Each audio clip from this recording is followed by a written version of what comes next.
Decide what everyone deserves.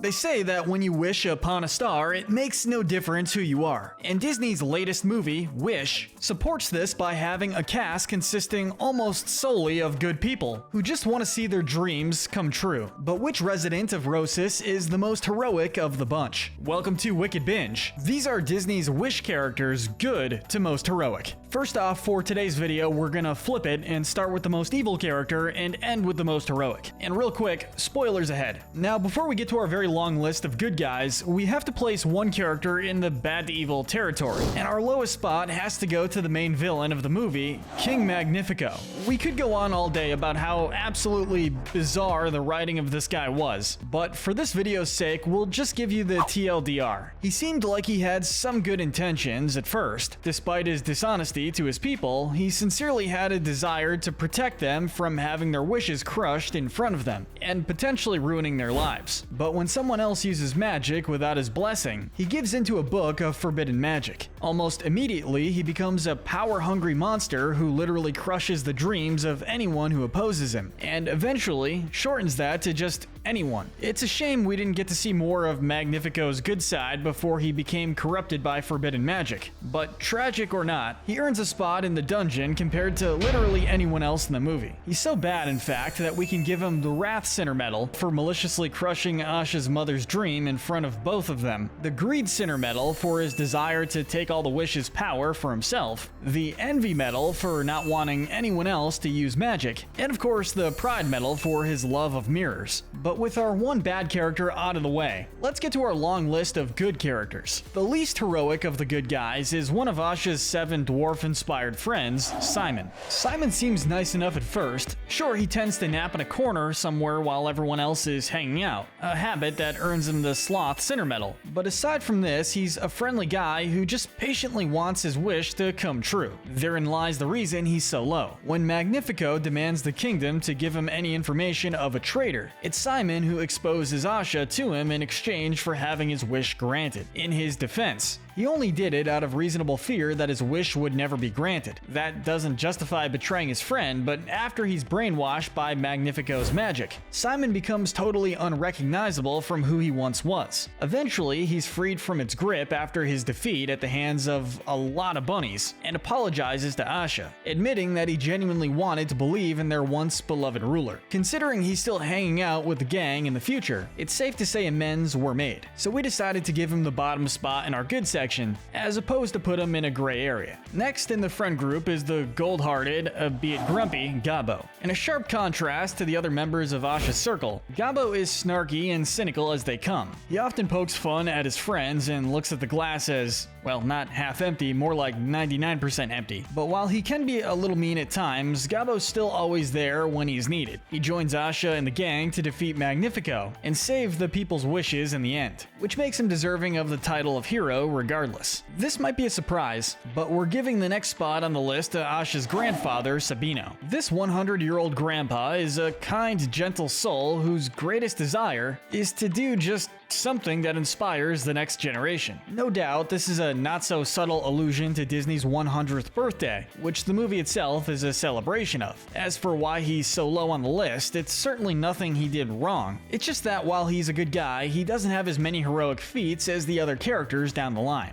The same can be said of Asha's mother, Sakina. She's a loving mom to her daughter and a loving daughter to her mother, but there isn't too much to say about her in terms of heroics. That said, she seems to help keep up a happy household for 2 generations outside of her own, so good on her for that. Grab your Benadryl because the next entry on our list is hyperallergenic Safi. He's a simple guy who wants nothing more than to enjoy taking care of the chickens, even though he's allergic to them. Aside from being a generally good friend and helping the group take down Magnifico in the end, with a really hype pre-final battle song too. The fact that Safi's willing to sacrifice part of his physical health to care for animals shows that he has a pretty big heart. We're happy to say that the next entry on our list is Hal. And we're gonna be honest, we don't even remember if they said her name in the movie. But like all Asha's friends, as you can imagine, she's nice, she helps in the final battle, and for her special characteristic, she's always smiling and does her best to help others do the same. If you're a fan of stoner characters, this next one might be for you.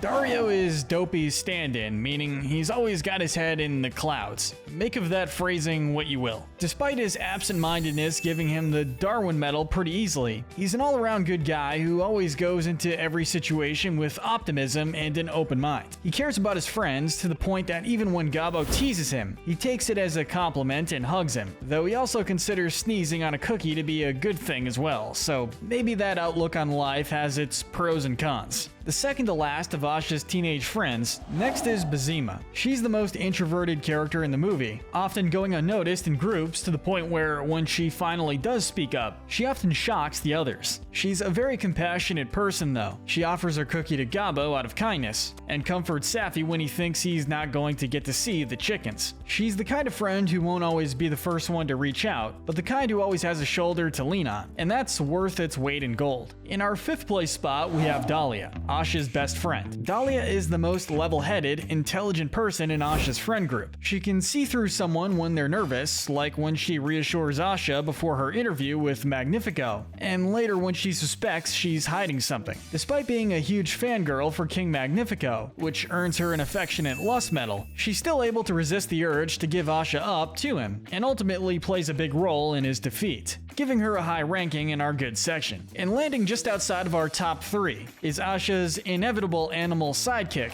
Valentino, the 3-week-old baby goat. Aside from being the youngest member of the cast, making him fairly innocent by default, the fact that Valentino is so loyal to Asha speaks volumes to his character. Seriously, he was quicker to run after her than her own mother was, and stayed with her wherever she went. Val always sticks by Asha, ensuring that she never has to go through the hard times alone. And while he cracks as many jokes as any other animal sidekick you can think of, Valentino never places his own wants over others, and sincerely cares about the people around him. Heck, he broke down crying when Star was about to leave. It's enough to make a 3-week-old goat cry. The Bronze Medal of Heroism might be a bit of a surprise, but we're giving it to the other monarch of Rosas, Queen Amaya. Like all the people of Rosas, Amaya desperately wanted to believe in the good part of her husband, Magnifico. She was a reliable confidant for him, and she helped keep him from going off the deep end on multiple occasions, like keeping him from using the Book of Forbidden Magic in the movie's final act. But unfortunately, Amaya had to act to protect her people from their mad king once he'd been corrupted, and despite being threatened directly by him, she placed her fears and feelings aside to help defeat him. The pain she was going through must have been unbearable, so the fact that she fought so valiantly is worth a lot of hero points if you ask us. Honestly, these last two are borderline interchangeable, and the winner really depends on how you view the story. For us, we're gonna give the runner-up position to the adorable Star. Just look at him. So adorable. But being adorable isn't his only heroic deed. Star comes to the kingdom of Rosas to save the people's wishes from Magnifico, placing himself at great risk. In terms of personality, he's similar to a baby or small child, only communicating through movement and cutesy cartoon sound effects. But he still manages to help Asha and the gang whenever possible, like giving her a magic wand to defend herself while on the run from Magnifico. At the end of the movie, he heads off to help grant other wishes throughout the world, keeping with the whole "when you wish upon a star" theme. This means Star has almost objectively done the most good, heroic work out of anyone on our list. So why is he only second? Well, here's the thing. Star's magic. His magic can give inanimate objects, plants, and animals the ability to speak in a way humans can understand. But the only thing more heroic than using magical powers for good is not having magical powers, but using them for good anyway. The gold medal of good has to go to Asha, because come on, who else could it be? When Asha discovered the truth of how her people's wishes would mostly go ungranted, she was so distraught that she risked her neck to return her family's wishes, so they wouldn't have to go without such a beautiful part of themselves. Even though she's only a 17-year-old girl, she shows herself as a true hero to all her people, and makes a wish to restore their wishes so powerful that she connects with a magical floating star. But what if I told you that neither of those two were the most good? That's right, the most good character is the talking bear. Not only does he resist his natural instinct to eat Bambi the deer, but he tackled Simon to the ground when he was about to hurt Asha. He's truly the absolute GOAT. Bear.